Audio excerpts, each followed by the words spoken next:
आजकल एक सपना की तरफ से एक बहुत बड़ी कंट्रोवर्सी चल रही है कि जरूर चैनल सूरज ने भैया ने बनाया था, ये अंशु के पास है।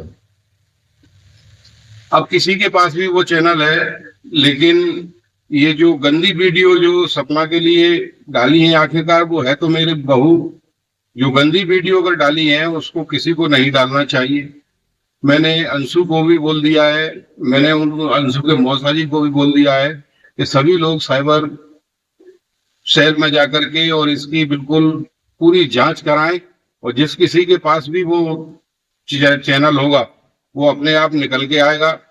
और रही बात ये कि ये सपना ये कह रही है कि अंशु के पास चैनल है, मैं दावे के साथ कह सकता हूं कि अंशु से मैंने बार बार पूछा है, बार बार वो किया है, मेरे किसी भी परिवार, मेरे किसी भी रिश्तेदार के पास वो चैनल नहीं है। वो चैनल अगर है तो कहीं है तो वो सपना के पास है या सपना के परिवार के पास, सपना ने किसी को दे दिया है। और ये देखिए, अगर आप लोग ये समझें कि मैंने साइबर सेल में, ये देखिए मैं साइबर सेल में एसपी के यहाँ और पूरी में मतलब जो है नहीं, इसकी मैं डिटेल दे आया हूँ। जिसके पास भी ये चैनल होगा अपने आप साइबर जो ऑफिस है वो अपने आप पूरी चैनल निकाल के दे देगा। अंशु से भी मैंने कह दिया है कि तू भी उसमें डाल, अंशु भी डाले आई है, मौसा जी भी उसमें डाल के आ गए हैं, और कोई दिक्कत नहीं है और कोई नहीं है। और ये सपना जो बार बार रोजाना ये धमकी दे रही है कि जेल भिजवा दूंगी, जेल भिजवा दूंगी। अब अंशु से मैंने पूछा है, जेल तो मैं तेरे भाइयों को भिजवाऊंगा, ये जो यहाँ आकर के अंशु के साथ जो गलत हरकत करते थे और तू उनको स्विमिंग पूल को नहलाती थी और जो कुछ करती थी ना, अब मैं बताऊंगा कि इसमें क्या होता है तेरे भाइयों को। जो है पूछ लेना किसी वकील से कि पास्को एक्ट क्या होता है। और मैं ज्यादा बोलने की उसमें हिम्मत नहीं है मुझ में। मेरे दोनों बच्चे चले गए हैं, मैं बहुत ज्यादा डिप्रेशन में हूँ। और ये मेरा जो भी मेरी मदद करता है, ये राहुल और ये जो परिवार के जो और सदस्य हैं, हम आज से नहीं रह रहा है। मेरा मकान भी इन्होंने यहाँ बनवाया है, तो ये ज्यादा इसमें अब ज्यादा कंट्रोवर्सी ना करे। और कंट्रोवर्सी करती है तो फिर ये देख लेना, इसका परिणाम इतना भयानक होगा कि जिसकी कल्पना ये लोग नहीं कर सकते। ये रिश्तेदार मेरे जितने भी हैं सपना के, और जो आजकल इसको जो बढ़ावा दे रहा है इसके भाई, और जो है ना यहाँ बच्ची के साथ कुछ आज मुझे बच्ची ने बताया है। असल में क्या है कि सपना की चाल उल्टी पड़ गई। अंशु को यहाँ से भेज करके सबसे पहले तो ये मेरे विरुद्ध जो है नहीं उससे कहलवाना चाह रही थी, जो कुछ कारण ही नहीं हुआ वो इससे उससे कहलवाना चाह रही थी। तब वो तो अंशु को इसने ऐसे बिल्कुल चंगुल में फंसा लिया था। लेकिन वो तो ईश्वर की कृपा है कि खुद ही इसने अंशु ने फोन कर दिया और उसके माँ बाप ले गए। मैं तो उस बच्ची को छोड़ने ही नहीं चाहता था, और ये मेरा पूरा क्रियाक्रम करके चली गई। अंशु बेटी जो मेरे साथ थी उसको भी इसने यहाँ से भगवा दिया है। और मैं अब सबसे हाथ जोड़कर विनती करता हूं कि जब तक इसका कोई रिजल्ट ना आ जाए, तब तक इसका कोई रिजल्ट ना आ जाए। हमने तीन जगह थानों में, उनमें सारे उसमें रिपोर्ट कर दिया है। ये साइबर सेल का देखिए, और एक नहीं है, मैंने पूरी डिटेल लिख करके इसमें पूरा दिखा दिया है। पूरा जो है नहीं 3 पन्नों में पूरा मैंने साइबर सेल को, थाने को, एसपी ऑफिस को, और उसी तरह अंशु ने भी डाल दिया है।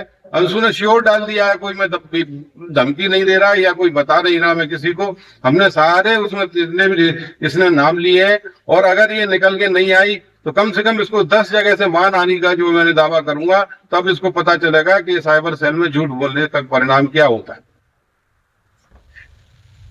आपको ये जो बार बार कह रही है कि अंशु को ये पीठ में क्या हुआ, इसने क्या हुआ अंशु के पीठ में, अंशु ने मुझे खुद बताया। अब उसके अंशु क्या है, सपना के चंगुल से अब छूटती जा रही है। पहले तो उसने इस तरह से उसको माइंड मतलब जो ना वाश कर दिया था ना, अपने उसमें गोला लेके, और वो अपने मरने से भी नहीं डरते हैं। और वो है जिस तरह से इसका ब्रेन वॉश कर दिया अंशु का, अब उसको सारी चीजें समझ में आ रही हैं। और एक चीज जो अंशु बोलती है कि मेरे कमर में दर्द कैसी हुई, असल में इसने क्या है, हाथों को पकड़ के इसने घुटने से पीछे, घुटने से कंधा पकड़ के और घुटना मारा है इसने पीछे उसके, इसलिए उसकी मसल फटी है। और ये अगर नहीं है तो अंशु से पुष्टि करवा लेना इसकी। हाँ भाइयों बहनों, ये सपना बार बार इस चीज को रिपीट करती है कि आपके पास अगर कोई सबूत हो मेरे खिलाफ तो दीजिए, दीजिए, दीजिए, सबूत दीजिए, सबूत दीजिए। पहला सबूत तो ये है कि जब ये वीडियो बनाने आती थी कभी भी 9 बजे से पहले सुबह सो करके नहीं उठती थी। सुबह 9 बजे से पहले सो के नहीं उठती थी ये बंदी। सारा काम मेरी मिसेज करती थी, पहले होममेड लगी हुई थी, उससे उससे खाना हमको अच्छा नहीं लगता था, तो मिसेज ने कहा कि मैं और सपना मिलके बना लिया करूंगी। तो ये 9 बजे से पहले कभी सो करके नहीं उठती थी। अब दूसरी चीज ये है कि मैं इसके ऊपर एलिगेशन लगाऊं, इतने एलिगेशन लगाऊं, आखिरकार मेरी बहू है, मेरा खून उसके पास है। अब इससे बड़ी बात क्या हो सकती है? अगर मैं मुंह ऊपर करके थूकूंगा तो थूक मेरे ही ऊपर गिरेगा। अगर मैं इसकी बदनामी करूंगा तो सपना की बदनामी करूंगा, सपना की पोल भी खोलूंगा तो वो पोल मेरी ही खोलेगी। इसलिए मुझसे ज्यादा ना कहलवाए, न मैं साइबर के बारे में ज्यादा जानता हूं। मैं अपना सिर्फ काम चला लेता हूं और मेरे परिवार में कोई ज्यादा ऐसा कोई टेक्निकल हैंड भी नहीं है। अब परिवार में बचा कौन है? मैं और मेरी मिसेज और ये मेरे पड़ोसी और जो आसपास के जो मेरे इष्ट मित्र हैं वही बच्चे हैं, वही मुझे सांत्वना देते रहते हैं। अब ज्यादा मुझसे ना बुलवाए, नहीं मैं अगर बोलने की कोशिश करूंगा तो शायद करेक्ट हो गई हो रही है।